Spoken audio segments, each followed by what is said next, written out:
Hey mga brods, may balita nga po tayo dito po sa SMB. Dahil ito nga pong superstar ng TNT Tropang Giga na ito pong si Mikey Williams ay binabalak nga po itong i-trade at susubukan nilang i-reach out ang SMB management kung maganda ang ibibigay dito. So ito na nga yun mga brods, ito po kasing TNT ay alam naman natin na mahilig din ito makipag-trade sa mga superstars nila, lalong-lalo na kapag may mga attitude ang kanyang mga players. Pero syempre, kamakailang season lang naman, napakampiyon din ni Mikey Williams along with Rondae Hollis Jefferson ang TNT Tropang Giga, kaya medyo 50-50 pa kung ma-trade ito pong si Mikey Williams. Pero ito ay itatry lang naman mga kabros, dahil ito nga pong TNT ay gusto nga nilang makuha ito pong si CJ Perez.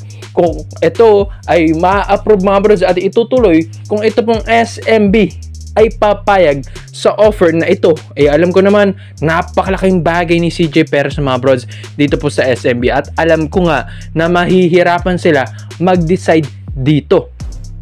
Kahit mawala ito pong si CJ Perez, tapos mapupunta naman sa kanila ito pong si Mikey Williams mga kabrods. Pero yun nga yun mga brods, superstar to superstar trade. Pero dito nga mas babase sila sa mga stats. Alam naman natin, mas angat ang stats nito ni Mikey Williams mga brods, unlike dito kay CJ Perez. Dahil alam naman natin, import na nga gumawa ito pong si Mikey Williams. Dahil itong si Williams talaga may experience na ito sa ibang bansa. Unlike CJ Perez na dito na rin lumaki at sa NCAA na rin ito nagpa-improve ng laro mga brods sa LPU mga kabrods ha. Pero syempre mga brods, dito po sa trade na ito, para sa akin mga bros, malulugi ang TNT Tropang Giga. Hindi naman kasing lakas ni CJ Perez ito pong mga ginagawa ngayon ni Mikey Williams sa kanya. Although malakas si CJ Perez mga bros, pero yung pagbobuhat ng kupunan, wala pa dun si CJ Perez. Etong si Mikey Williams kasi, kayang-kaya niya yun. Minsan nga, mas malaki pa ang mga numero nito sa stats every game kaysa dito sa mga imports ng TNT Tropang Giga. Sabi nila, local import na nga ang nangyayari dito.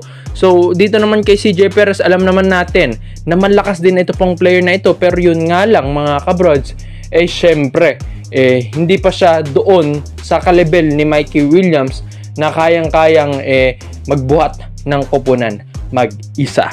So, alam naman natin mga bros na ito pong trade na ito, medyo 50-50 at medyo malabo pa. Dahil ito pong TNT Tropang Giga, alam naman natin na gusto nila si CJ Perez. Pero ito pong SMB, kahit alam nilang lugi ang TNT sa trade na ito, hindi pa rin nila ito itutuloy. Dahil alam naman natin yung potential ng isang CJ Perez.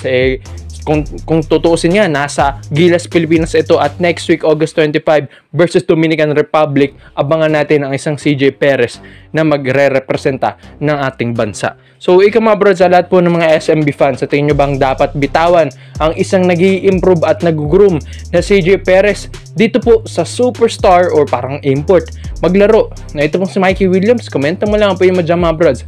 Isa natin yan. Dito naman po tayo sa kabilang balita naman natin mga kabrods speaking of trades, dito naman tayo sa mga magpapadraft ngayong 2023. 2 months na lang mga brods, magpapadraft na ito pong si Kobe Paras dito po sa PBA. Yes, alam natin na galing itong Altered Chiba sa Japan B-League, pero pamakailan lang nung March 2023 nag-part ways na ng Altered Chiba dito kay Kobe Paras. Kaya nga ito pong si Kobe syempre pasaya-saya na lang dito sa ating bansa. Hinihintay nga din nito na makuha siya dun sa Gilas pool lineup, pero wala siya doon mga kabrods sa 24-man pool. Alam naman natin si Kobe Paras ayaw rin netong matenga. Kaya nga, imbis na matenga at walang offer pa at naghihintay, why not magpa-draft na siya sa PBA? Dahil panahon naman na at hinog na rin ito pong player na ito. At speaking of magpapadraft nga, may mga iilang teams na rin ang nakamata dito kay Kobe Paras. Kilala din naman natin yung laruan ni Kobe Paras. Isang athletic na player, malakas bilang isang forward, mga bros, kayang-kayang sumabay sa mga imports. At yun nga, matigas-tigas na rin ito pong si Kobe Paras. Yung kanyang ball handling lang, kaya pa niyang ma-improve yan, lalong-lalo na kapag nahawakan na ito ng isa sa mga magagandang kupunan sa PBA. At ito na nga, ang Barangay Ginebra San Miguel mga bros. Yes, sila ang may gustong kumuha dito kay Kobe Paras. At bakit nga ba? Dahil ito pong si Coach Tim Cone ay gustong-gusto rin niya ng mga forward na katulad ni Kobe. Dahil alam naman natin mga athletic na players ang mga gusto nga ni Coach Tim Cone.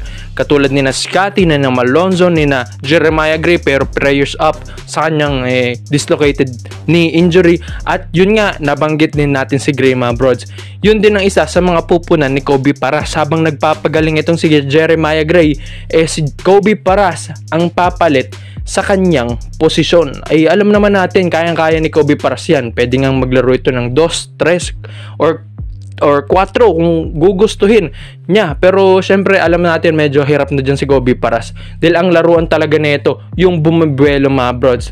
Parang 3 or 2 talaga ang laruan na fit kay Kobe Paras. Dahil may shooting din naman.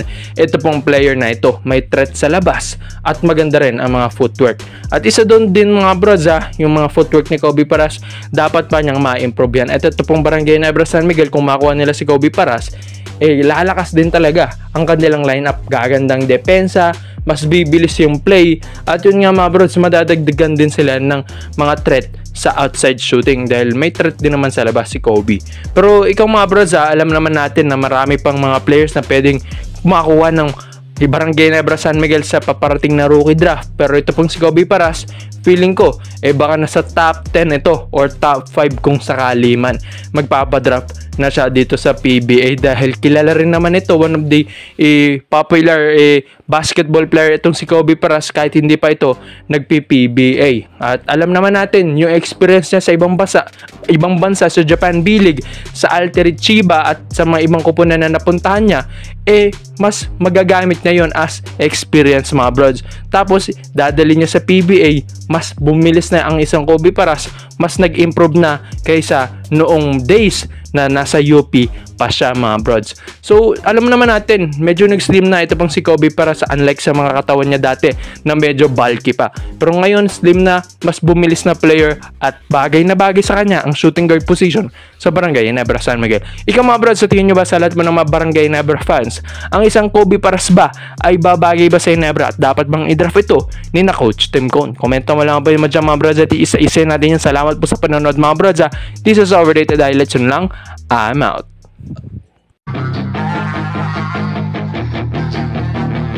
Yeah, she's got some nice long hair, and you know that she's a bad chick. All the boys stare, can't help it, it's a habit. Clothes that she wears, short skirt and a jacket.